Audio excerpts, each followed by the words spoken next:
అపర భద్రాద్రిలో కోదండరామ కళ్యాణానికి సర్వం సిద్ధం. మరి మీరు తరలి రండి.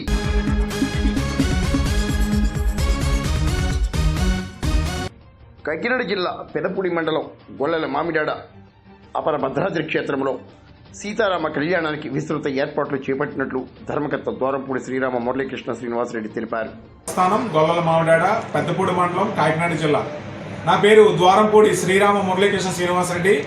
శ్రీ కోదండరామచంద్రమూర్తి ధర్మకర్తగా ఉన్నానండి. అలాగే 5/4/2025 నాడు కళ్యాణ మహోత్సవం వస్తున్న భక్తులకి అన్ని ఏర్పాట్లు మేము చేయడం జరిగింది. కళ్యాణం వచ్చేసి 6/4/2025 అంటే 5వ తారీఖునే వచ్చిన భక్తులకు సాయంత్రం వరకు కూడా మేము భోజన ఏర్పాట్లు అన్ని ఏర్పాట్లు అంటే భోజనం వచ్చిన భక్తులకు ఏం కావాలి ముందుగంట వసతి అంటే మనకి సెలవు పందిట్లో ఉంటారండి, వాళ్ళకి భోజన ఏర్పాట్లు చేయడం